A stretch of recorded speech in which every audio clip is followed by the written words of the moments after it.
Okay, all right, welcome back, fail-safe investors, and anyone that's new to my channel. My name is Terry. Welcome to Fail-Safe Wealth. This is a financial channel where I kind of like analyze stocks and give tips on stocks and stock market and other tips to help build wealth in your own personal life. So welcome to the channel. More growth will come to this channel. I'm thinking about ways and like how I can expand my channel and expand my own knowledge myself and get better pretty much. So I'm doing a series called Battle of the Brands, and a couple days ago I did a stock analysis of Apple, ticker symbol AAPL, where I analyze Apple. And usually what I do is I pick a company that is pretty much either close or in that sector, or is pretty much competing with the company that I already analyzed previously. So since I did Apple, I can't really analyze Samsung, which a lot of people might think would be a competitor to Apple. And the reason I can't really analyze Samsung is because Samsung isn't in the United States stock market. So you can't buy Samsung stock in the United States.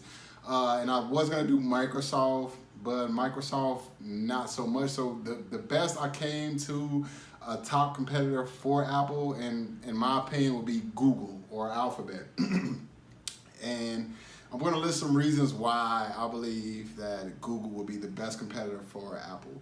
So even though Google's main revenue is from its ad revenue, so Google makes cell phones, but not only do they make cell phones, they also own the Android software that pretty much is Android versus Apple iOS. So that's pretty much why I chose Google. And then not only that, Google is really diverse. It's a really diverse company.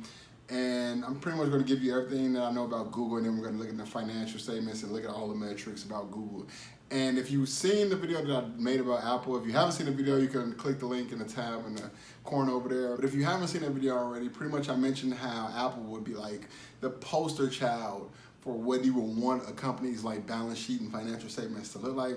And that's also another reason why I chose Google, because Google is pretty much the only company that kind of comes close to Apple when it comes to balance sheets and things like that. So that's enough talk about that, just the intro. Let's get into it. Let's go.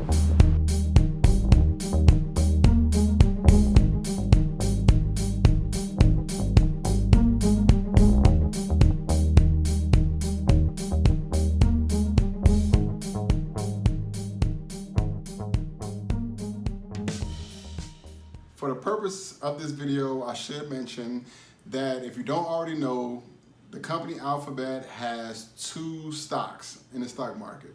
So one is ticker symbol GOOG, and the other is GOOGL.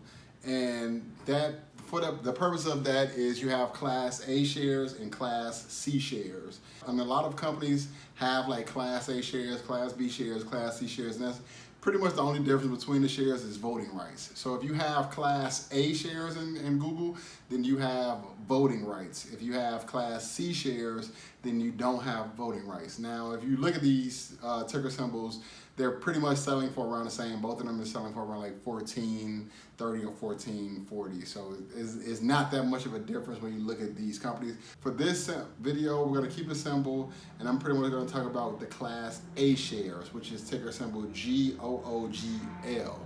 So, like I already mentioned, both the companies selling for around the same price. Alphabet, ticker symbol GOOGL,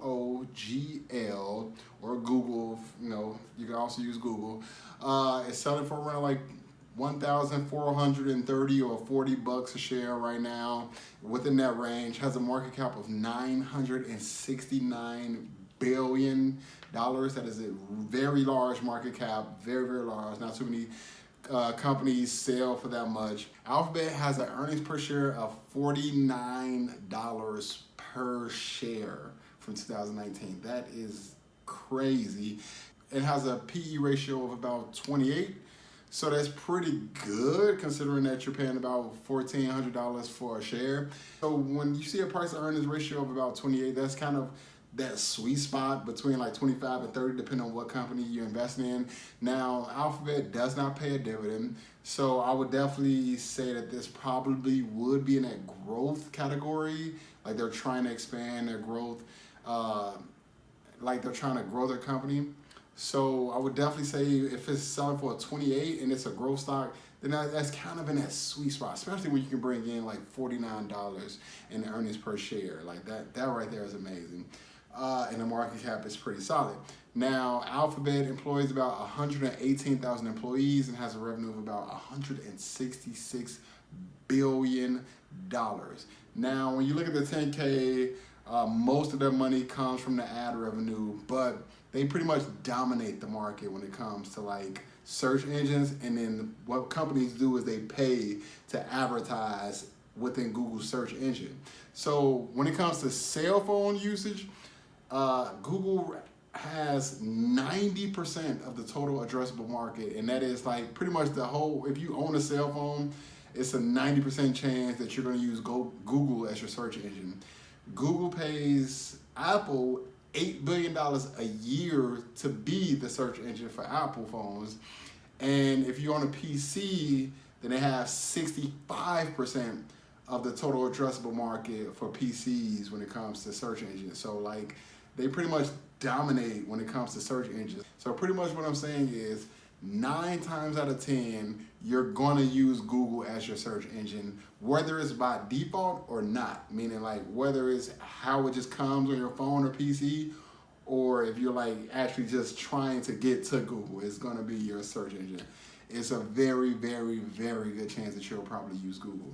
Now, not only do they have the search engine, they have Google Maps, they have Google Play, they also own YouTube, they own Android, they have artificial intelligence they're trying to get into, they have Google Cloud, Google Photos.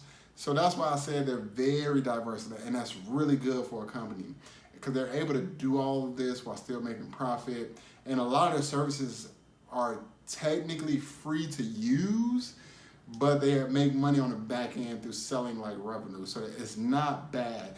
And then YouTube is like the 3rd most visited website in the world. So Google is really, really big. They have really, really good revenue. They have 118,000 employees, so there's not exactly like too big of a company. And they just have really good services, and what they spend to make the dollar is not that bad. They have a really good balance sheet. And like I said, I don't want to get too much into this company. Like I said, you know how to make the money. They make it primarily through ads, advertisement slots. So enough said on that. Let's just get right into it and pretty much go through the financial statements. And then I'll tell you what I think about Google, like whether it's like undervalued, fairly valued, or overvalued. So let's get to the financial statement. So like I've mentioned already in the Apple video, that I think that Apple has a really, really great balance sheet and financial statements, and that every company should look like that. I can honestly say I think that Google has an even greater balance sheet and better looking financial statements. So like I mentioned in this video, Alphabet has $166 billion in revenue from 2019. They had $119 billion in cash with $152 billion in current assets to $45 billion in current liabilities. That is amazing. So with the cash that they have on hand, they're literally able to pay up all of the debt and liabilities due within the next 12 months. Just all of it.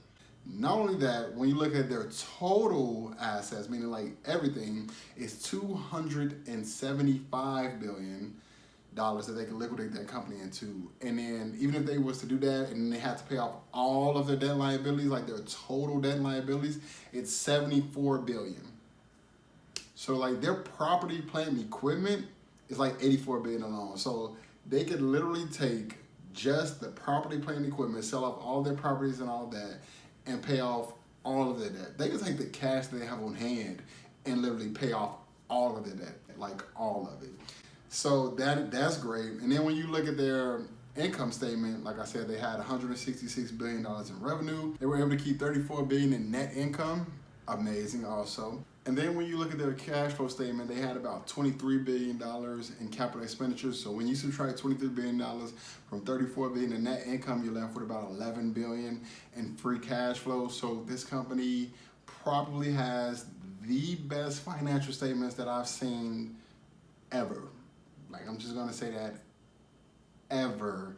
Like, Google has a lot to offer, and they're still at their all-time high and still going up. So they've been through recessions, all type of things, and it's pretty much nothing can slow this company down just because of how they operate. Now, early in this video, I did mention that what they spend to make that $166 billion is great. They spend $60 billion to make $166 billion. Now, my opinion on this company, what it's selling, based on what it's selling for, $1,000, for $140 something. I would say that's near what it's valued based on the return that you can get, the multiple that you're buying it for, the price to earnings ratio. The price to earnings growth is at a 5, which is kind of high, but that's not bad. It will stumble on the way up, but it's going to continue to go up. Of course, you're going to have people that take profits out on the way up, but I can definitely see this company going up a couple $100 more, and that's good. Probably like $200, $300 more, maybe about maybe about $300 more, and it'll be probably fairly valued where I would say, okay, now sell or just hold on to it for the long term. But that's for you to decide. And I just hope you enjoyed the video. I hope you learned something in this video. And the reason why I'm doing this Battle of the Brands, and the reason why it's beneficial, is so that you can take a look at a company and then see what their competitors are doing, and then see if you can get a better deal with buying their competitor stock, and see the risk factors that accompany with it. And then sometimes you might find out that a company's competing with someone that you probably didn't know was even in the same field. Because if you look at Apple in a sector that's in, it's not in the same sector as Alphabet. They're in 2 different sectors. So they still compete on different levels, and they also work together to a certain extent, but you have to keep that in mind. And that's why putting 2 companies neck to neck and then comparing them is very beneficial to you, to any investor. I suggest anyone do it. I do it myself with any company that I look into. I try to like pick a company that is competing against, whether it's like better or worse than, but you try to go for like the top in that sector and compare the company that you're looking at to the top in that sector and see how it's doing versus that company and see what's different. So thanks for watching the video. Hit the like button if you liked the video. Hit the subscribe button if you haven't subscribed to my page. And that's pretty much it for this video. Let's do it.